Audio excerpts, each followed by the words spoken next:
Hello ladies and gentlemen, CaptainShack here with TGN, and welcome to TGN Test Run's XCom, Enemy Within. Now, I'm a huge fan of the XCom series. My first review here on TGN, my first game review, was for XCom, The Bureau, and, what are they doing? It was so bad. I mean, it wasn't the worst game I ever made, but as an XCom fan, it was pretty rough. Pretty damn rough. Alright, so anyways, this series is a first impression series, where the game's just come out, or we got early access to it, and I kind of show you guys some of the new gameplay elements, go into a little bit about the game. So, I'm going to load up, my current game, and I'll show you guys some of the new stuff they've added in this expansion pack. Now, they've done this in the classic style of expansion packs for PC. That's new content, but not a completely new game. I don't even think this is standalone. You can get it on Steam right now. It came out last night. So I got two games right now. Game one, my Iron Man game. This is my second attempt to actually record this first impressions. I wiped my Iron Man team. When people say it's difficult to do commentary while playing, it's no joke. And my Iron Man game, it means in Iron Man that you can't save anytime you want, and it'll auto-save after every major decision, meaning you lose a guy, it's permanent. Alright, so let's load up my current normal game that I made specifically for this situation. So, we've got one of the first and biggest additions to XCOM Enemy Within, and that is the Mech Trooper. Now, the Mech Trooper is a cybernetically enhanced soldier who jumps in this big metal suit. So here he is right here. This is my Soldier Smith. Now, he used to be, I want to say he used to be support. So let's go ahead and take out one of these guys. Got a couple sectoids here. This big old minigun. They got minigun, and then they've got two items you can equip on them. That's a flamethrower and a rocket-propelled punch, which is pretty kick-ass. Let's bring up some troops here. Get this party started. Heading to that location. So he's a big improvement though. They're really cool. The thing is with the Mech Trooper, that early game, if you're playing on normal, you're gonna find them a little easy. Like, they really do, they're so powerful, they really do make the game seem a little too easy. As you can see, they haven't fixed all the weird camera bugs where you like see through walls or you shoot through walls, but it's really not that big of a deal. I haven't had any major game-breaking bugs yet, which is good, because in the first one, in XCOM Enemy Unknown, I had a couple crashes, and it was through a 30-hour game session, 30-hour playthrough. But I only crashed 3 or 4 times, but I did have some really weird bugs. I've had it hang up on me a couple of times. In this version, and I've got probably about 8 hours, 6 to 8 hours logged in, not having those same issues, which I'm really happy about. Alright, so let's move that Mech Trooper up. I really would like to show you guys the rocket-propelled punch that you see in a lot of the mech movies and whatnot. Don't really see a target out here. Now, they can't use cover. Cover doesn't actually affect the new Mech Troopers. They do level up, though, just like a normal soldier, and they get ability based on their original class. So, I'll have to look into what they get. I don't actually remember what his was, but... Alright, let's just go ahead and move you guys up. AI also has seen a bit of an enhancement. Sectoids will actually retreat. Like, literally retreat, not that kind of, we walked back 5 feet, then we turned around and we re-engaged in the battle, which I always thought was kind of funny.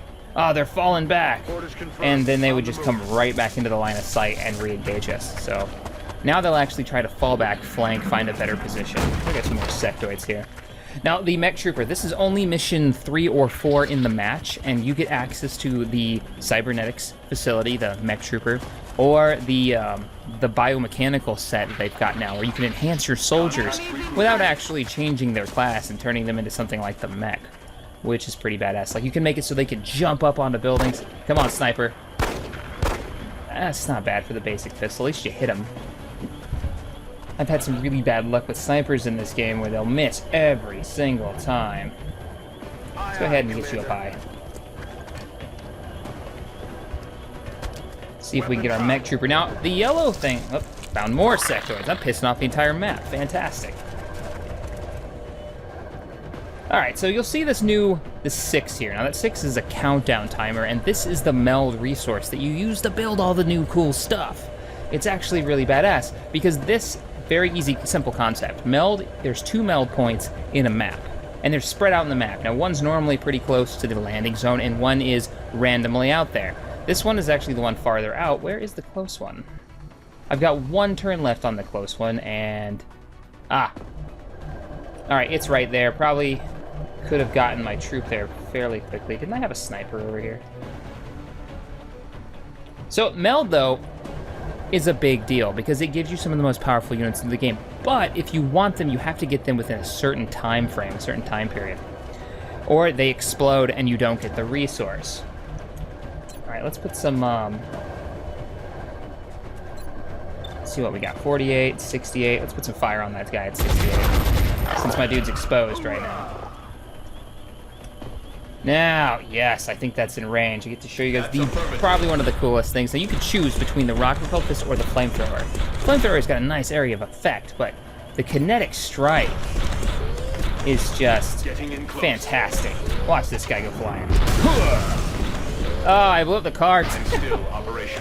Alright, so it has a blast radius. I actually wasn't aware of that. Didn't notice that it had a blast radius like that. But it can be healed by your med spray. Your mech trooper can. But you'll send them flying through cars, walls, buildings, you know, anything behind them, they'll actually plow right through it, which is pretty damn satisfying, I gotta say. Roger, Dodger. Alright, move our sniper up here.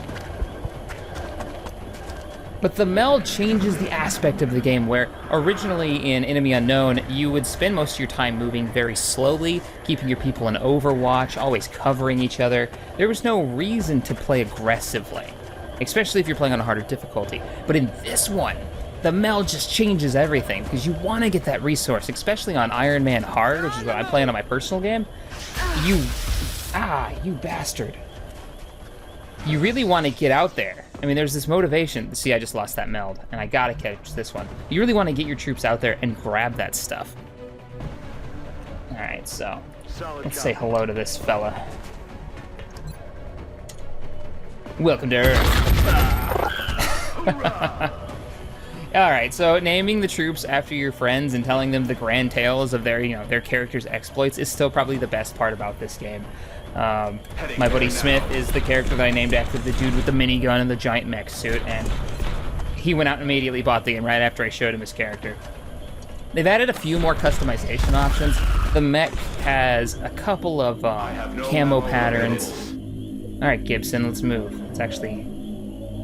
Oh, you're gonna be just outside the healing range. Damn. That's okay. Just keep close. I'll heal him in the next turn. So, they've added a few more customization options. There's like a couple more heads. I think there's a few more colors. Nothing really too impressive with the aspect of customizing your characters, but they have... Let me go ahead and quit this. And I will show you guys some of the new stuff they've added. Alright, so we gotta go ahead and beat this first before I can show you guys the map, so let's just... How far can you get toward that meld? Alright, move out toward the meld. I've already lost one, don't want to lose the second one. I do want to complete this mission. But they have added a couple new buildings. They've added a new system called medals, and you can actually give medals to your soldiers, and you can choose what each one of these medals actually gives you as a bonus. Which, to be honest, is a pretty neat way of giving, like, little bonuses. And some of them, they're little, but they're still effective. They're not just like, oh, you get a little bit more in cover. No, you get, like, 10 points into defense bonus. You know, it's an actual... fairly impressive number. Alright, let's go ahead and suppress that sucker. Take him down. Nice. Another day, another successful operation. There's also a new story plot that's actually been built into the game. I haven't experienced any of that yet. Like I said, I'm only about 4 hours in each one of these campaigns I'm playing through. The Iron Man one, I'm taking it very slow, of course, even though I just lost my main team. Other than, like, 2 members. Yeah, rough times. Overall, visuals, more or less the same. Promotions, the same. They've rebalanced a couple classes. Let's see here. Support now gets a bullet swarm ability that makes it so you can do standard shot with primary weapon. No longer ends the turn. It's taken as the first action, so you can fire, then you can move. And you'll see little things like that. There's a few new items you can get, like I think it's like a bandolier pouch. You can carry 2 secondaries, which... You know, or actually 2 items is what you can carry, which makes a huge difference, because that means you can wear... Let's go ahead and promote him. Let's give him... Suppression or Shredder. Let's do Suppression. I think I'm gonna do the Shredder on the other one, so. Alright, got some nice stuff.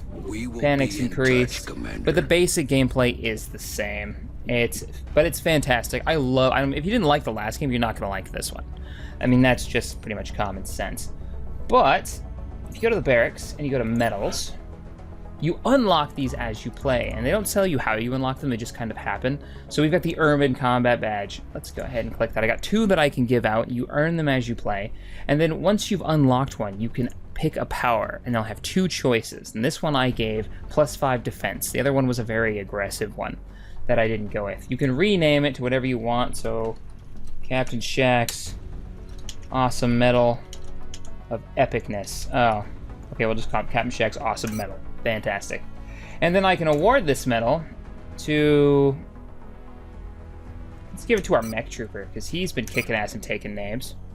You can see his metal arms. For them to become a mech trooper, they actually take off their limbs.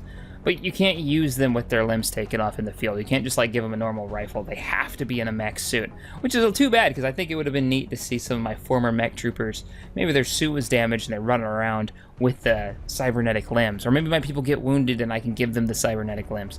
That would have been cool, but sadly they didn't do that.